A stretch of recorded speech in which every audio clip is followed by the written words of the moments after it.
तो भिडिअखौ बारा गोलाव खालामा आङो सर्ट डाइरेक्ट खोन्थाखाना होनोसै दाख्लैनि गिफ्टनि भिडिअआव आङो उइनारनि जानायखौ आं रावनोबो खोन्थायाखैमोन नाथाय आं दिनै खोन्थानोसै स' सासे उइनार जाबाय बिथांनि नामखौबो मिथिया खिन्थु बिथाङा मोनसे जिमेलजों आंखौ मेसेज हरदोंमोन नोंथांमोना एबा नुनो मोनगोन आं सिनाव कुलदीप आदाखौ नै Hi, welcome to Nukul vlog.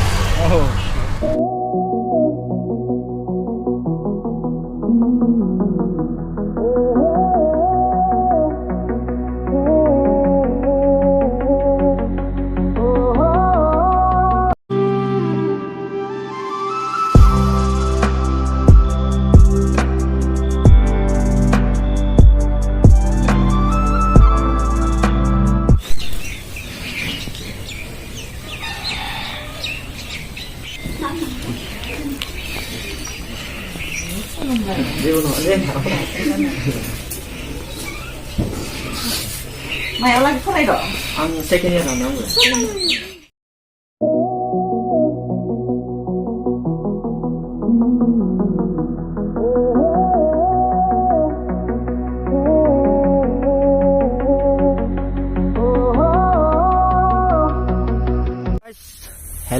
Hello guys, hello.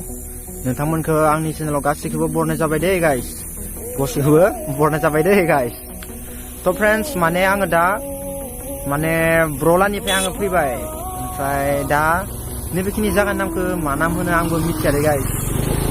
माने आं सिनाय मोनाना ओमफ्राय दा ब्रखौ गारना फैना बया दुखु नांदों ओमफ्राय ब्रलानि फेमिलिफोरखौ दा गोसोखांदों आरोना बिसोरनि आदै मा फैनो गोसो गैयामोन गाइस तो उपाय गैया फायबाबो जाया नालाय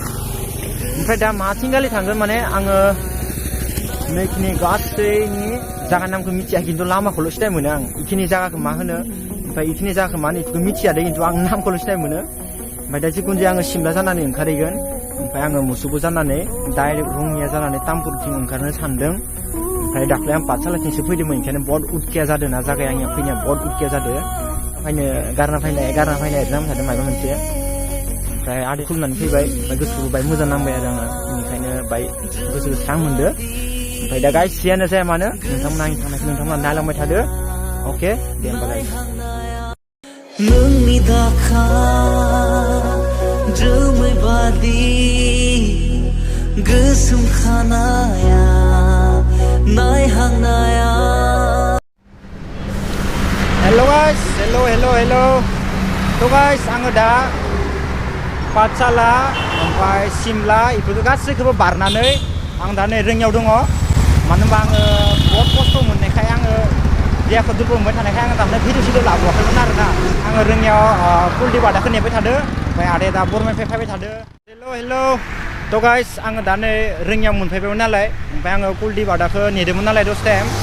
ओमफ्राय दा कुलदीप आदाया मोनफैबाय ओमफ्राय दा नोंथांमोननो कुलदीप आदाखौ देखायनोसै नोंथांमोना एबा नुनो मोनगोन आं सिनाव कुलदीप आदाखौ नै तो आदाया माने सिदासाव होदोंमोन नालाय गुवाहाटियाव थांगोन होननानै बेनिखायनो आङो रोङियाव दसे समाय नेगोन होननानै आं नेबाय ओमफ्राय दा आदाखौ लोगो मोनबाय आदाया गासिबो आंनि चेनेलाव खनसे आरोबाव हायोदो Welcome to Nukul vlog. ना आदानियाबो चेनेल दोङो आदाया चेनेलखौ एसे फोरमायना होदो Kuldp vlogs KULDP होनबानो मोनगोन आदानि चेनेलनि आङो लिंकखौ डिसक्रिपसनाव होनो हागोन ओमफ्राय चेनेलनि माबाखौ ओरैनो स्क्रिनाव बराय होनो हागोन नोंथांमोना थांनानै सापर्ट होबानो जाबाय ओमफ्राय आदाया जोंना नैबे हिमालयदो बराया ब्लग लाना फैबाय थायो आदाया हिन्दीयावसो होयोना हिन्दीयाव नाथाय एबार बर'जों खालामदों बर'जों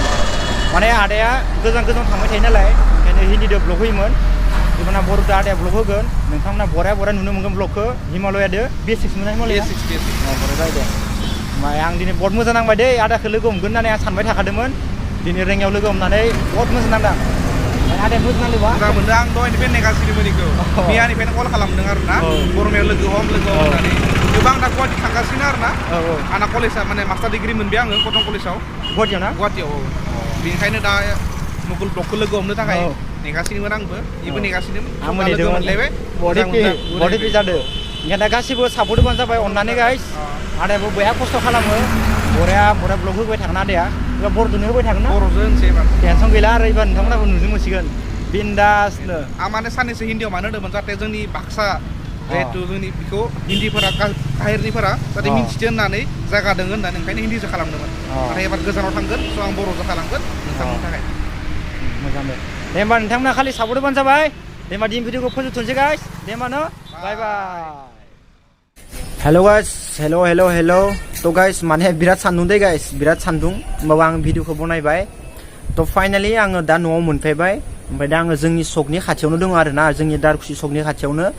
थ' भिडिअखौ बारा गोलाव खालामा आङो सर्ट डाइरेक्ट खोन्थाखाना होनोसै दाख्लैनि गिफ्टनि भिडिअआव आङो उइनारनि जानायखौ आं रावनोबो खोन्थायाखैमोन नाथाय आं दिनै खोन्थानोसै स' सासे उइनार जाबाय बिथांनि नामखौबो मिथिया खिन्थु बिथाङा मोनसे जिमेलजों आंखौ मेसेज हरदोंमोन अफिसियेल नार्जारि होननाय बिथांनि चेनेलनि नामा आरोना ओमफ्राय नोंथांमोना खनसे स्क्रिनाव बराया फोरमायना होनि नोंथांमोना खनसे नायनानै ला ओमफ्राय दा नोंथांमोननो फरायनानै देखायनो हानाय नङा मानो होनब्ला आंनिया मबाइला गंनै नङाना गंसेल' ओमफ्राय बिदिनो भिडिअ खालामबाय ओमफ्राय बरायनो आं एडिटिंआव स्क्रिनाव होना होबाय बिथांनि मेसेजखौ बिथांनि हरनायखौ नोंथांमोना खनसे नायनानै लाबानो जाबाय आरोना ओमफ्राय दा फाइनालि बिथाङाथ' आं सिनायबो मोना दा नोंथाङा ना आंथ' नोंथांखौ सिनायबो मोना बिथाङा लास्टाव बुंदों आरो बाक्सा नावकाटा होननानै बुंहरदो ओमफ्राय बेयाव नावकाटा बा बेलेग साइडथिंनि आरोना जोंनि एसे गोजान जागोन ओमफ्राय दा बिथाङाथ' आंखौ सिनायबो मोना आंबो सिनाय मोना दा कन्टेक्ट खालामनोबोथ' हाया नङा होमबा बेनिखायनो दा आंनि नाम्बारखौ आङो नैबे स्क्रिनाव होनो हागोन नोंथां बराया कल खालामबानो जाबाय आं नोंथांनो बराया गिफ्टखौ हैगोन आरो गिफ्टखौ आं दा खिथिया दै इनो हैबासो आं नोंथांमोननो खुलिनानै खिथिगोन मानो होनबा गिफ्ट बुस्थु नालाय एसे बाय माबाना ओमफ्राय दा आं नाम्बारखौनि नोंथाङा बराया कल खालामबानो जाबाय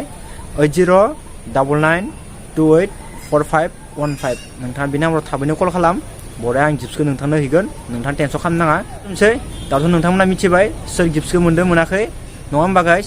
आरो 3K साबस्क्राइबखौ नोंथांमोना जुदि थाबैनो खालामनानै होयोबा ना आङो खाथाम मानसिनो गिफ्ट लाना फैगोन खानै मानसिया मोनगोन जन्था ओमफ्राय खासेया मोनगोन गस्ला नोंथांमोना थाबैनो 3K साबस्क्राइब खालामनानै हो आरो हायोबा नोंथांमोना दिनैनिफ्रायनो भिडिअखौ शेयार खालाम आरो दिनैनिफ्रायनो कमेन्ट हरनायफोरखौ स्टार्ट खालामबानो जाबाय थ' गाइस दा सान्दुंआबो बिराद गोसा नै गोलोमबाय ओमफ्राय दा आं भिडिअखौ फोजोबथ'नोसै ओमफ्राय नेक्स्ट भिडिअ थाबैनो लोगो मोनो गाइस एखेबारे थामाका भिडिअ लाबोगासिनो दं गाइस लाभ इउ